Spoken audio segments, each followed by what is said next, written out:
صدر Rawalpindi chamber of commerce, اقتصادی صورتحال کے حوالے سے بھی کافی گہری نظر رکھتے ہیں اور ان کو ہم اپنے شو میں ویلکم کہتے ہیں. السلام علیکم سر. کراچی اسٹوڈیوز میں جناب ہمارا ساتھ نبھا رہے ہیں ملک کے معروف صنعت کار ہیں مرزا اشتیاق بیگ صاحب. السلام علیکم سر، ہم آپ کو ویلکم کہتے ہیں اپنے شو میں. جی، اور ڈاکٹر قیس اسلم جو ہیں ماہر معاشیات، اکنامک ایکسپرٹ ہیں، یہ ہمارا ساتھ نبھائیں گے لاہور اسٹوڈیو سے.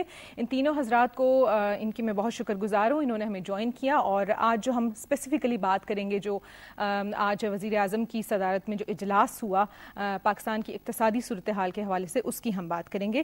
میں کراچی اسٹوڈیو سے سٹارٹ لوں گی اپنے پروگرام کا، اور مرزا اشتیاق بیگ صاحب نے ہمیں وہاں پہ جوائن کیا ہے. صنعت کار بھی ہیں وہ. انڈسٹری کے حوالے سے اگر بات کی جائے سر، میں آپ سے یہ پوچھنا چاہوں گی کہ اس وقت پاکستان کی انڈسٹری میں کیا سکوپ ہے، وہ کون سے ایریاز ہیں جہاں پہ انویسٹمنٹ کر کے پاکستان کی کنڈیشن کو بہتر بنایا جا سکتا ہے. گو کہ پاکستان ایک زرعی ملک ہے اور ایگریکلچر کے اوپر بھی کافی دھیان دینا چاہیے، اور زرعی پیداوار سے ہم بہت زیادہ ریونیو ارن کر سکتے ہیں. لیکن انڈسٹری کے حوالے سے آپ کیا کہیں گے؟ توانائی کا بھی بحران ہے، کون سے ایریاز ہیں، کیا پازیٹیو ہوپس موجود ہیں؟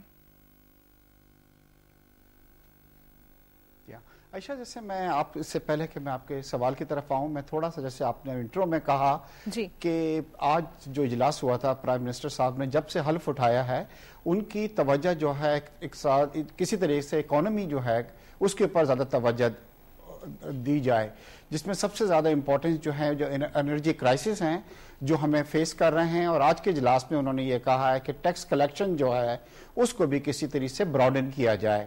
جیسے آپ کو یہ معلوم ہے کہ اس وقت ملک کی سب سے بڑی جو ہماری پرابلم ہے وہ انرجی کرائسس ہیں، اور اس بار ہماری 2% جی ڈی پی جو کم ہوئی ہے وہ just because of energy crisis ہوئی ہے. اور اس انرجی کرائسس سے ہمیں 3-4 پرابلمز ہو رہی ہیں، جہاں ایک طرف ہماری ایکسپورٹس جو ہے اس کے اندر کمی آ رہی ہے اور ہمارا ٹریڈ ڈیفیسٹ جو ہے اس کے اندر اضافہ ہو رہا ہے. وہاں ان امپلائمنٹ بھی جو ہے وہ بڑھتی جا رہی ہے، کیونکہ جب آپ فل سوئنگ کے اوپر اپنی انڈسٹری کو نہیں چلاتے تو you are not in a position to hire, زیادہ امپلائمنٹس آپ پرووائڈ نہیں کر سکتے.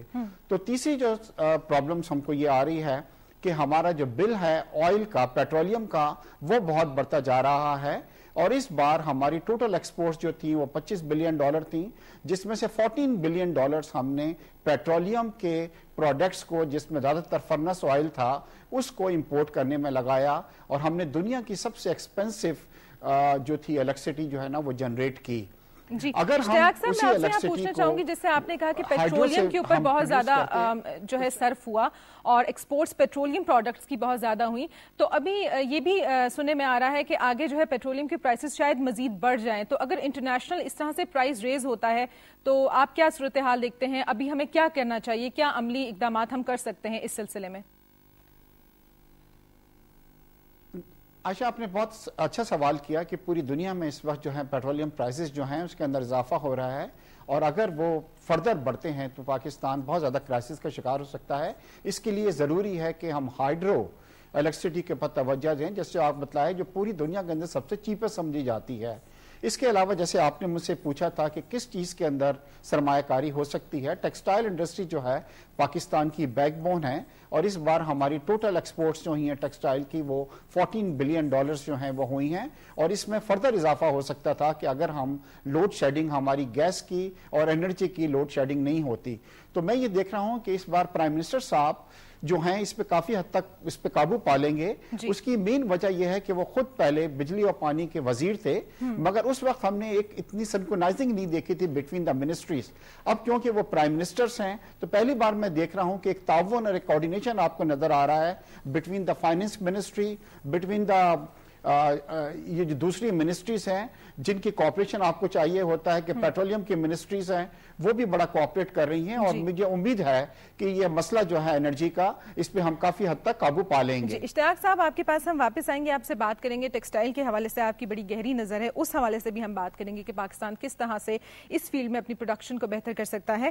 اسلام آباد اسٹوڈیوز میں ہمیں جوائن کیا تھا کاشف شبیر صاحب نے، ہمارے ساتھ موجود ہیں. سر، آپ سے میں یہ پوچھنا چاہوں گی، کامرس جو ہے انڈسٹری، اس کے اوپر آپ کا پورا پورا ایک گہری نظر ہے اور آپ اکنامیکلی پاکستان کو اس وقت کہاں دیکھتے ہیں اور فورن انویسٹمنٹ کے حوالے سے آپ کیا کہتے ہیں کہ جس طرح ابھی کہا گیا کہ ابھی جو اجلاس آج کا ہوا ہے اس میں کہا گیا وزیر خزانہ کی طرف سے کہ فورن انویسٹمنٹس جو ہیں وہ بڑھ گئی ہیں، تو کس طرح سے مزید اس میں امپروومنٹ ہو سکتی ہے؟ بہت شکریہ. دیکھیں اس میں کوئی دو رائے نہیں ہے کہ پاکستان ڈیفینیٹلی ایک مشکل وقت سے گزرا، جس طرح آپ نے انٹرو میں کہا کہ شروع سے اس گورنمنٹ کو ایک مشکل فیز سے گزر کے یہاں تک پہنچنا پڑا ہے.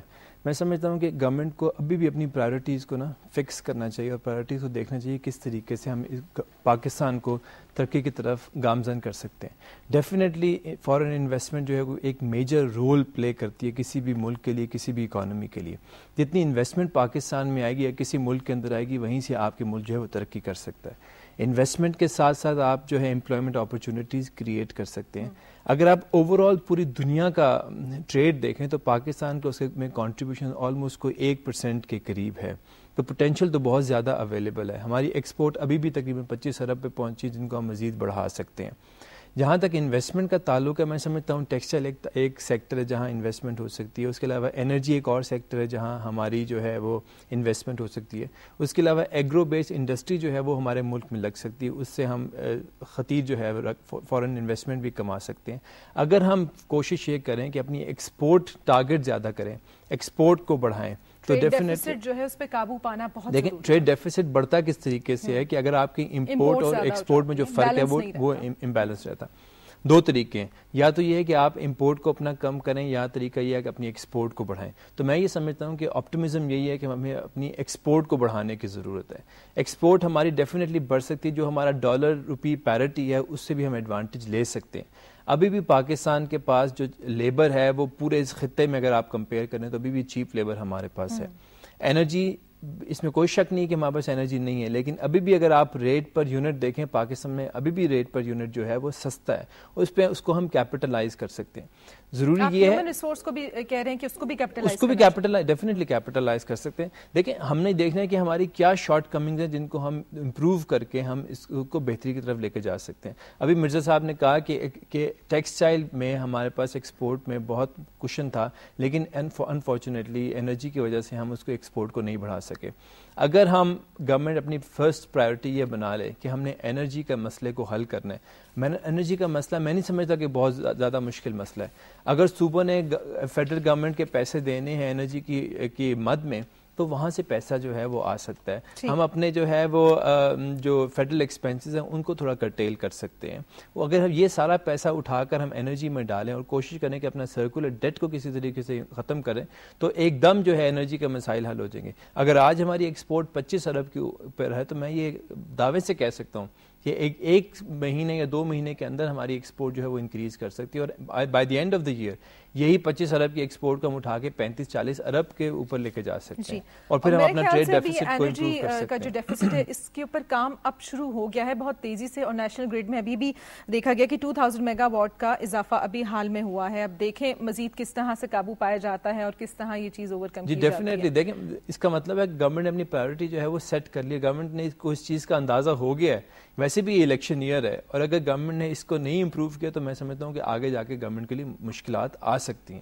اس لیے پرائرٹی آج ہی فکس ہو جانی چاہیے. اس مسئلے کو سب سے پہلے جو ہے وہ حل ہونا چاہیے. جیسے کہ آج کے اجلاس میں یہ بات بہت کلیئر کٹ کہہ دی گئی کہ توانائی کے بحران پہ قابو پانا ہے، ٹیکس کلیکشن کو، ٹیکس بیس کو مضبوط کرنا ہے، اور فورن انویسٹمنٹ. اور میں سمجھتا ہوں یہ ایک بہت پازیٹیو چیز ہے کہ وزیر اعظم نے آتے ساتھ ہی جو ہے تمام اپنی کابینہ کو اکٹھا کر لیا، اور جو مین ہمارے پرابلم ہے، جو ہرڈل کریٹ کر رہا ہے انڈسٹری کے لیے، اس کو انہوں نے سامنے لے کر آ گیا. اور جب ایک چیز سامنے آ جائے تو پھر اس کے مسائل بھی جو ہے اس کا حل بھی جو ہے وہ نکل. کاشف صاحب آپ سے بات کا سلسلہ جاری رکھیں گے. ہمارے ایک اور معزز مہمان موجود ہیں اس وقت لاہور اسٹوڈیوز میں، اور ڈاکٹر قیس اسلم نے ہمیں جوائن کیا تھا. السلام علیکم سر. سر آپ تک آواز پہنچ رہی ہے ہماری؟ وعلیکم السلام. جی سر، ہم آپ کو ویلکم کہتے ہیں اپنے شو میں، اور جیسے کہ اکنامیکلی آپ ایکسپرٹ ہیں، چیزوں کے اوپر گہری نظر رکھتے ہیں، آپ سے ہم جاننا چاہیں گے آپ کا پوائنٹ آف ویو کیا ہے، پاکستان کو کس طرح سے اکنامک کرائسس سے نکالا جا سکتا ہے. ٹیکس کلیکشن کے حوالے سے بھی ہمیں تھوڑا سا بریف کیجیے گا. دیکھیں میں ایگری کر رہا ہوں ہمارے دونوں جو میرے سے پہلے صاحب تھے کہ number 1 energy has become number 1 issue. مگر صرف انرجی نہیں ہے، چیپ انرجی، اور وہ ہماری جو واٹر بیسڈ یا ہائیڈل جس کو کہتے ہیں، جب تک ہم اس پہ نہیں کریں گے، ابھی آپ نے سن ہی لیا کہ $14 بلین کا ڈیفیسٹ ہوتا ہے آئل کا، اور $14 بلین کا ہی آپ کی ٹیکسٹائل ایکسپورٹ ہے. تو اس کا مطلب یہ ہے کہ آپ ساری ٹیکسٹائل بیچ کے آپ بجلی پیدا کرنے کی کوشش کر رہے ہیں، تو یہ ممکن نہیں ہے. سو بہت امپورٹنٹ ہے. دوسرا جو ایشو اسی کے ساتھ لنکڈ ہے وہ واٹر ریزروائرز کا ہے، کیونکہ اگر واٹر ریزروائرز نہ ہوئے تو فلڈز بھی آتے ہیں. واٹر ریزروائرز ہوئے تو وہ امپلائمنٹ بھی جنریٹ کریں گے، وہ